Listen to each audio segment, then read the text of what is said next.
السلام علیکم، میرا نام محمد طلحہ۔ آج اس ویڈیو کے اندر اس سیشن کے اندر ہم بی ایس نرسنگ کے بارے میں ڈسکس کریں گے کہ بی ایس نرسنگ کا اسکوپ کیا ہے پاکستان کے اندر، ان کو سیلری کتنی ملتی ہے اور کون کون سے بیسٹ انسٹیٹیوٹس ہیں جو پاکستان میں اس ڈگری کو آفر کر رہے ہیں، اور اس ڈگری کرنے کے بعد آپ کو کون سے اسکلس ملتے ہیں اور کتنی پروموشنز ہوتی ہے اور اس کے مطابق آپ کو کتنی سیلری ملتی ہے۔ اس چیز کے اوپر ہم ڈیٹیل ڈسکشن کریں گے، لیکن اس سے پہلے اگر آپ نے ابھی تک چینل سبسکرائب نہیں کیا تو چینل سبسکرائب کر دیں، because your one subscribe motivates me. اور اس چینل کے اوپر ویسے بھی motivational videos, educational videos upload ہوتی ہیں، تو امید کرتا ہوں آپ اسے ضرور فائدہ بھی اٹھائیں گے۔ اب ہم بات کرتے ہیں کہ بی ایس نرسنگ ہے کیا۔ تو بی ایس نرسنگ ایک 4 سالہ ڈگری ہے، 4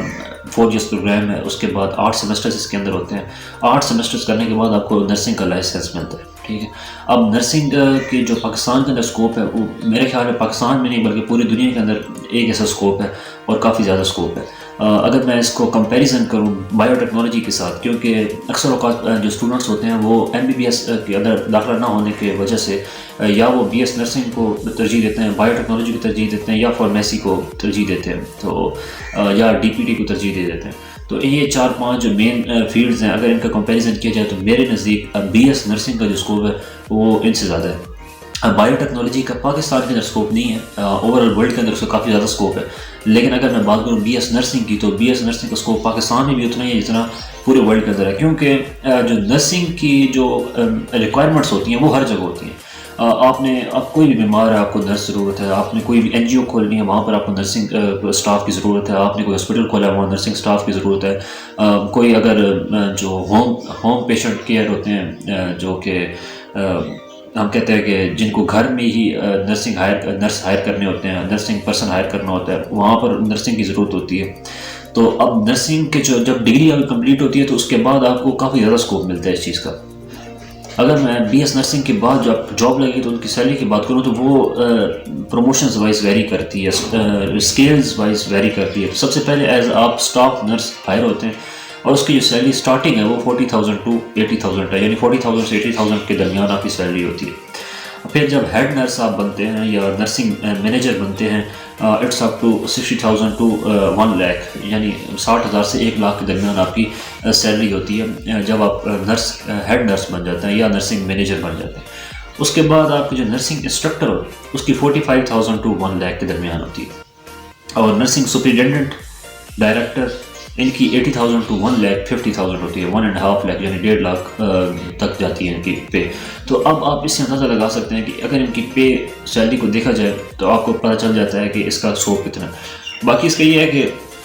ایک کمپٹیشن اتنا نہیں ہوتا، کیونکہ ہر جگہ نرسنگ اسٹاف کی ضرورت ہوتی ہے، تو آپ کو اتنا زیادہ اس کے بعد اسٹرگل نہیں کرنی پڑتی جاب ڈھونڈنے کے لیے نرسنگ فیلڈ کے اندر۔ دوسرے اس کے اندر جو آپ جب اس کے بعد آپ کر لیتے ہیں بی ایس نرسنگ، تو اس کے بعد آپ کو کافی زیادہ ایک انسٹیٹیوٹس ہوتے ہیں جن میں آپ کو جاب لگنے کے کافی زیادہ چانسز ہوتے ہیں، یعنی گورنمنٹ ہاسپٹلس ہیں جس میں، اس کے بعد پرائیویٹ ہاسپٹلس ہیں، نرسنگ انسٹیٹیوشنس ہیں، اور نرسنگ انسٹیٹیوٹس کے اندر بھی تو آپ کی جاب لگ سکتی ہے ایز اے ٹیچر، ٹھیک ہے۔ اور این جی اوز ہیں، جب کوئی بھی این جی او اوپن ہوتی ہے، فار ایگزامپل اس طرح ایدی ہے یا چیپا ہے، تو ان کے اندر ان کے اندر کتنے نرسنگ اسٹاف ہوگا، کیونکہ ان کا تو کام ہی یہی ہے۔ تو پھر اس کے بعد آرفن ایج ہومس ہیں، آرفن ایج کے اندر بھی نرسنگ اسٹاف کی ضرورت ظاہری بات ہوتی ہے کہ تب وہ ٹیک کیئر کریں گے جو آرفنس ہیں ان کا۔ ایمبولیٹری سروسز، اب ایمبولینس کے ساتھ ایک نہ ایک نرسنگ پرسن ہوتا ہے یا 2 ہوتے ہیں، تاکہ جو ایمبولینس کے اندر پیشنٹ ہیں ان کو دیکھ بھال کی جا سکے۔ اور ہوم پیشنٹ کیئر جابس جو کہ پاکستان میں بہت کم ہیں، لیکن اوور آل کنٹریز کے اندر، فارن کنٹریز کے اندر یہ بہت زیادہ ہیں۔ وہاں کے لوگ جو ہیں وہ ہوم نرسنگ جو ہے وہ پرسن ہائر کر لیتے ہیں اور اپنی گھر کے اندر ہی اپنی جو علاج معالجہ ہوتا ہے وہ کرتے رہتے ہیں ساتھ ساتھ، اور اپنے